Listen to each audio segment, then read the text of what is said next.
Bonjour, c'est Jules Lavie pour Code Source, le podcast d'actualité du Parisien.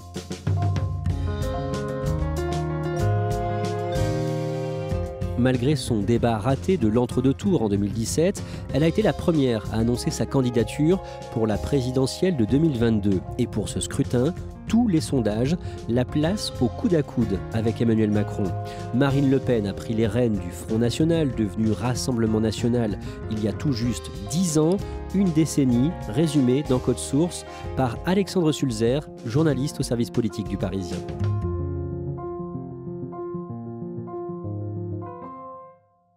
Alexandre Sulzer, vous couvrez le Rassemblement National pour le Parisien, vous interrogez régulièrement Marine Le Pen. Elle est comment en vrai ? Elle est très entière, Marine Le Pen. Autant elle peut être assez guillerette avec les journalistes, à faire des blagues, elle peut être vraiment détendue, loin de son image peut-être vraiment dure qu'elle a à la télé, mais inversement aussi, quand une question l'indispose, elle peut être très brutale, très autoritaire et très cassante. Vous allez nous raconter ce qu'elle a fait à la tête du Front National depuis 10 ans. D'un mot d'abord, elle avait quel rôle auprès de son père, Jean-Marie Le Pen, avant d'en arriver là ? Elle a créé et dirigé pendant plusieurs années le service juridique du Front National. Elle a un diplôme d'avocat, mais sa carrière d'avocat n'a jamais vraiment décollé. Donc elle a été recasée en quelque sorte à la tête de ce service juridique qui a été créé exprès pour elle. Puis elle a fait des campagnes politiques pour son père, des élections locales. Elle a été élue conseillère régionale, d'abord dans le Pas-de-Calais, puis en Île-de-France. Nous avons été confrontés, en qualité de fille de Jean-Marie Le Pen, à un grand nombre d'obstacles dans notre vie, et il nous a donné une expérience certaine du sens des choses et de la valeur des choses.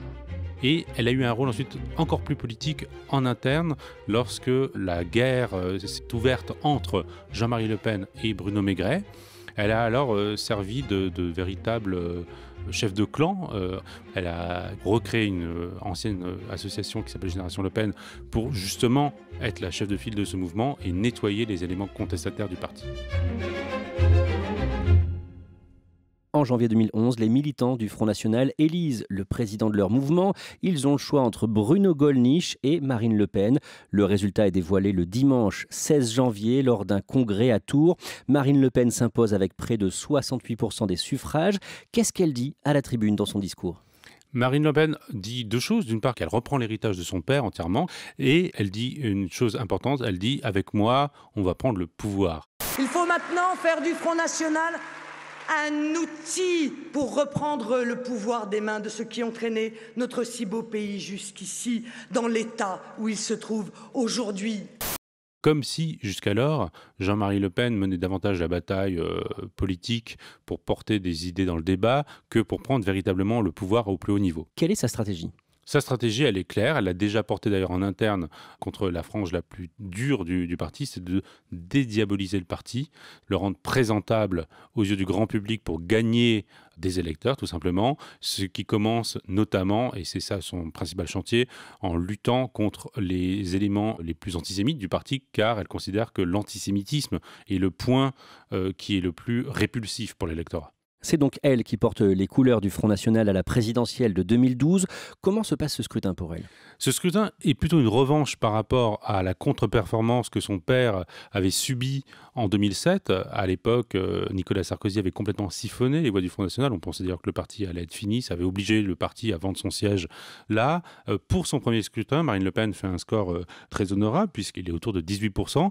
En revanche, elle n'atteint pas du tout, elle est très loin d'atteindre la marge du second tour qu'elle espérait atteindre.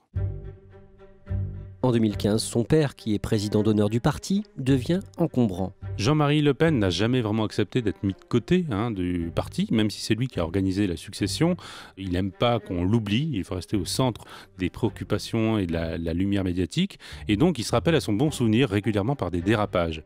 Est-ce que, lorsque vous avez parlé de points de détail, vous avez regretté à un moment donné ou à un autre? Pas du tout. À aucun moment. À aucun moment. Ce que j'ai dit correspondait à ma pensée, que les chambres à gaz toujours étaient un votre détail pensée de l'histoire de la guerre, à moins d'admettre qu'elle soit la guerre qui soit un détail Vous des chambres à maintenez gaz. ces propos? Oui, absolument. Je les maintiens parce que je crois que c'est la vérité et que ça ne devrait choquer personne. Ce genre de provocation, évidemment, va totalement à l'encontre de la stratégie de diabolisation de Marine Le Pen, qui, évidemment, lui en veut beaucoup. et organise du coup la riposte en demandant d'abord sa suspension, puis son exclusion du parti. Ces 3 heures de plaidoyer devant le bureau exécutif hier n'y ont rien fait. Jean-Marie Le Pen est exclu du Front National. Je dois dire que être persécuté par la direction du mouvement que l'on a fondé, et quand la présidente de ce mouvement est sa propre fille, je crois que c'est assez éprouvant en effet. Mais j'en ai vu d'autres, mon Dieu. Jean-Marie Le Pen enchaîne les procédures judiciaires pour contester son exclusion. Il y arrive plutôt bien et donc ça donne lieu à un long feuilleton qui, in fine, aboutira à son exclusion des mois plus tard. Quelques mois plus tard, lors des élections régionales de 2015, le soir du premier tour, le dimanche 6 décembre, le FN réalise un score historique. Nous représentons ce soir une incroyable dynamique patriote et je suis convaincu que cette dynamique s'amplifiera lors du second tour. Le Front National atteint ce soir-là près de 28% des voix, ce qui sera son record dans une élection au premier tour. C'est un niveau historiquement élevé et il est aux portes de la victoire et de décrocher pour la première fois des régions, à la fois dans les Hauts-de-France et en PACA. Mais le FN n'y parviendra pas finalement. Dans ces deux régions, la gauche se saborde littéralement. Elle se retire pour organiser un front républicain contre le Front National. Ça fonctionne, puisque Xavier Bertrand dans le Nord et Christian Estrosi en PACA l'emportent, mais au prix de la disparition pure et simple de la gauche dans l'hémicycle régional. À ce moment-là, on est à moins de 2 ans de l'élection présidentielle et pour cette nouvelle campagne qui s'annonce, elle garde sa stratégie. Elle continue sur sa lancée, à savoir dédiabolisation, crédibilité. Pour cela, elle met en avant son lieutenant, Florian Philippot, qui envahit les studios télévisés. Au bout de 6 mois, on fait un référendum sur notre appartenance à l'Union européenne. Voilà. Ça s'appellera le Frexit et de toute façon ça viendra, c'est le sens de l'histoire. Il y a des référendums partout en Europe qui montent, il y a un vent de liberté en Europe et c'est la condition de la souveraineté, de la prospérité et de la sécurité que d'avoir une nation forte.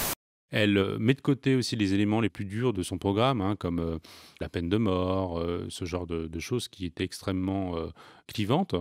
Et elle fait une campagne axée évidemment sur l'immigration, mais aussi sur la sortie de l'euro et des sujets plus sociaux comme la désindustrialisation. Il est 20h et vous le voyez, Marine Le Pen et Emmanuel Macron sont qualifiés pour le second tour. Le dimanche 23 avril, elle se qualifie pour le second tour avec un peu plus de 21% des suffrages. Elle sera opposée à Emmanuel Macron qui a rassemblé, lui, 24% des voix. Le débat télévisé de l'entre-deux-tours est organisé le mercredi 3 mai. Marine Le Pen, dès les premières secondes, attaque bien en tête de façon très frontale, très offensive Emmanuel Macron. Monsieur Macron est le candidat de la mondialisation sauvage, de l'ubérisation, de la précarité, de la brutalité sociale, de la guerre de tous contre tous. Ce qu'elle veut, c'est pas tant se présenter, elle, face aux Français, mais dévoiler ce qui serait la véritable nature d'Emmanuel Macron, donc un discours très offensif. Le sourire étudié se transforme en rictus au fur et à mesure des meetings, l'enfant chéri du système et des élites. Plus tard dans le débat, elle s'en mêle un petit peu les pinceaux dans les différentes piles de dossiers, de notes qu'elle a devant elle. Elle a des classeurs, elle confond certains dossiers, ce qui ne donne pas une image effectivement très professionnelle. Vous êtes en train de lire une fiche qui ne correspond pas au dossier que vous avez cité. C'est triste pour vous, parce que ça montre votre impréparation à nos concitoyens. Alors qu'Emmanuel Macron, lui, paraît au moins, en tout cas par défaut, beaucoup plus pro. Et elle se permet également certaines expressions un peu goguenardes, un peu ricaneuses, dont une célèbre expression. Ils sont dans les campagnes, dans les villes. Je parlais de votre parti. Ils sont sur les réseaux sociaux. Qui, évidemment, n'est pas du tout à son avantage. Dans les minutes qui suivent le débat, son entourage n'ose pas lui dire, parce que c'est difficile de lui dire qu'elle a perdu, qu'elle a été objectivement mauvaise, mais très vite, cela s'impose et elle-même le reconnaît aujourd'hui très facilement. Sa prestation est mal perçue, y compris en interne ? La plupart de ses lieutenants comprennent que l'élection est perdue. Déjà, elle était évidemment challengeuse, elle n'était pas favorite, mais là, vraiment, le match est plié. Que ce soit Florian Philippot ou Marion Maréchal, ils diront plus tard avoir compris que ce soir-là, l'élection était perdue. Et juste après le second tour de la présidentielle, Marion Maréchal fait savoir qu'elle quitte le parti, qu'elle abandonne la politique. La députée du Vaucluse renonce à se représenter aux législatives.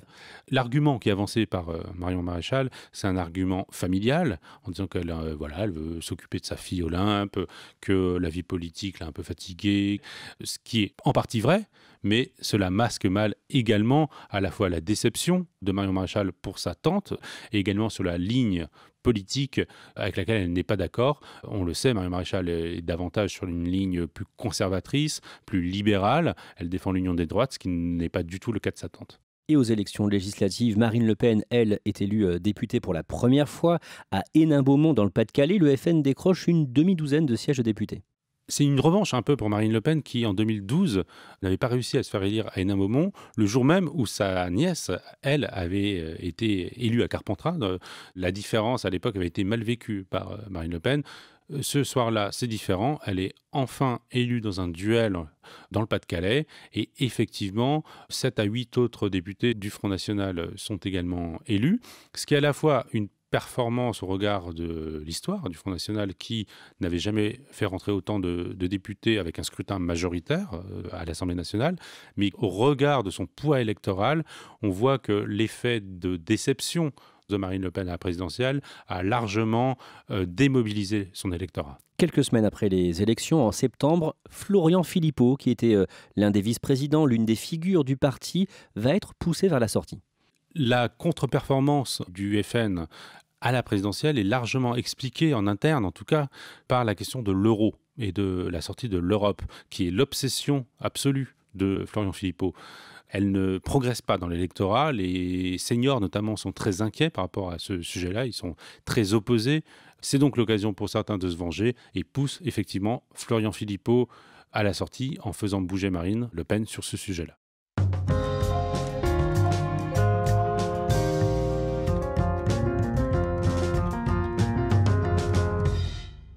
Marine Le Pen veut toujours modifier l'image de son parti. Elle décide de le rebaptiser. Elle l'annonce en mars 2018 pendant un congrès du FN à Lille et elle propose aux militants le nom Rassemblement National.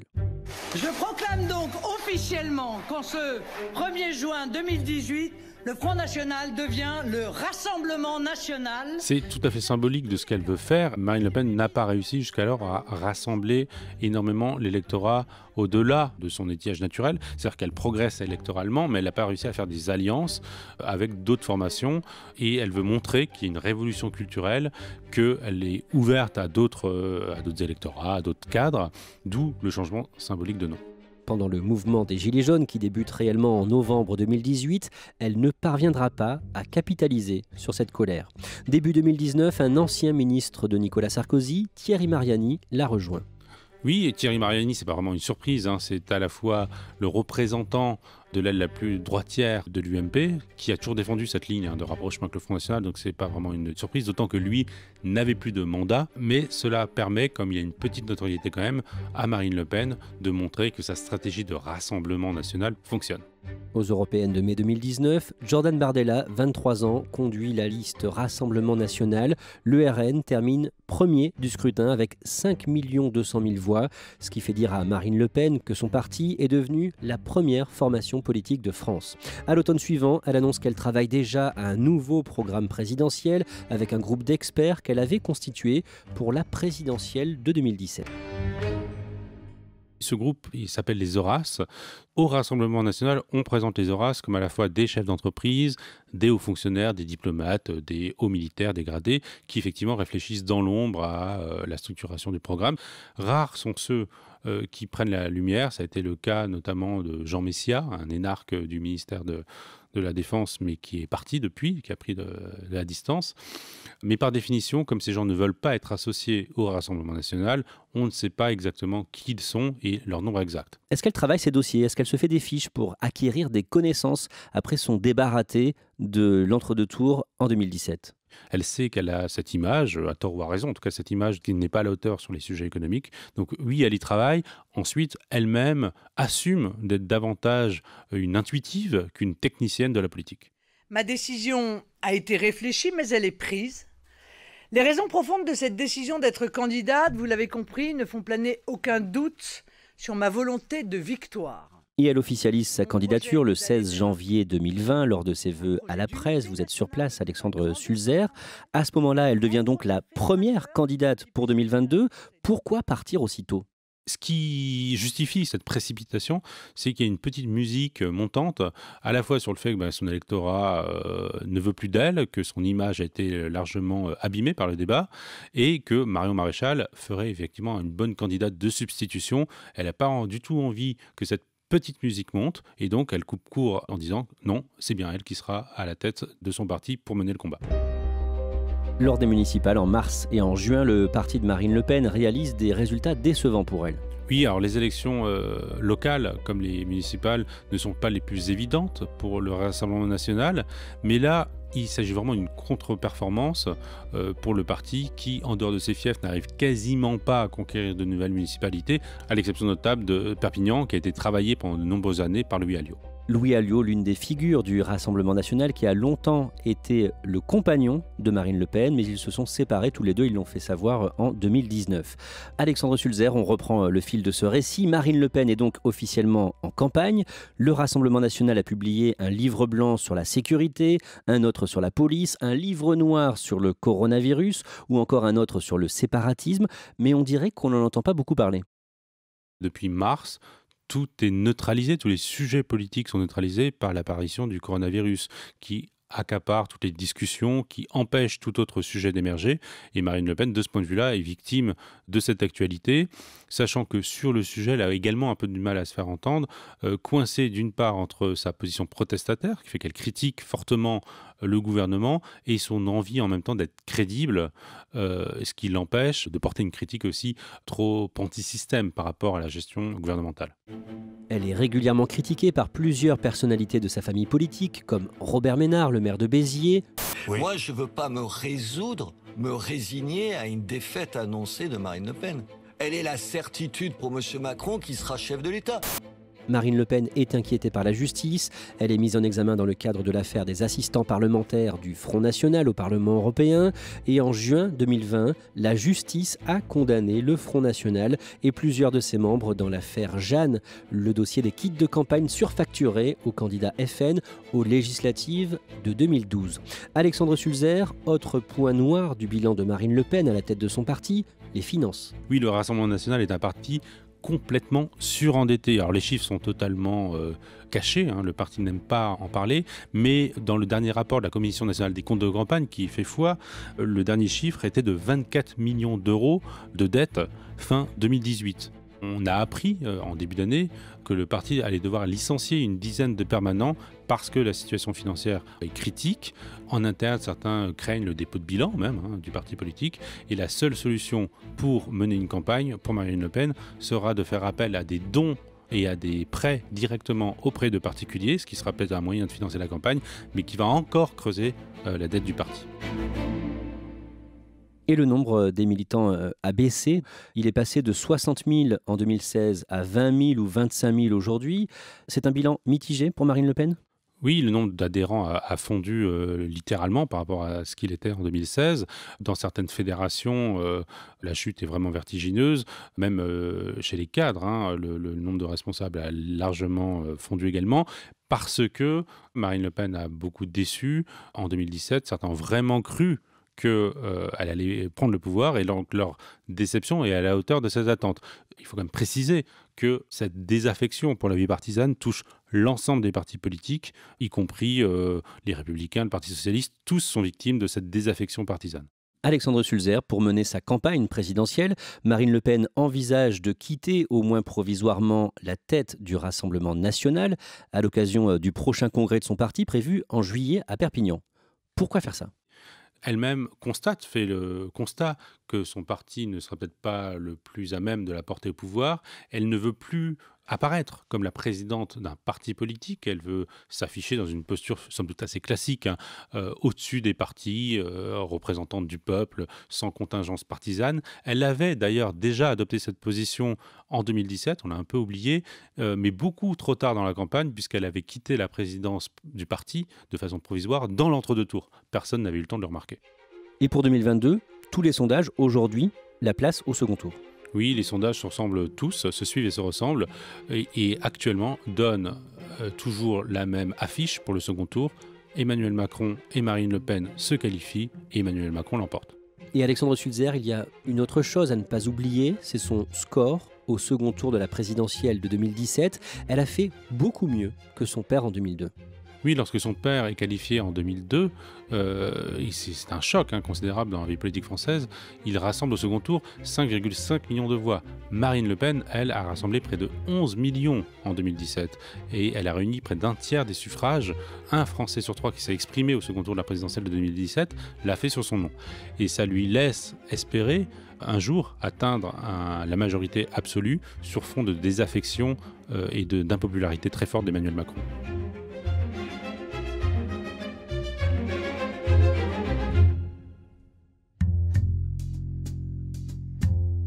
Merci Alexandre Sulzer. Cet épisode a été produit par Sarah Amni et Thibault Lambert. Réalisation Julien Moncouquiol. N'hésitez pas à nous écrire codesource@leparisien.fr ou à nous interpeller sur les réseaux sociaux. Code Source est le podcast d'actualité du Parisien, disponible chaque soir du lundi au vendredi. Pour ne rater aucun épisode, abonnez-vous sur Apple Podcast ou Google Podcast par exemple. Et puis si vous aimez Code Source, dites-le nous en laissant des petites étoiles ou un commentaire sur votre appli préférée.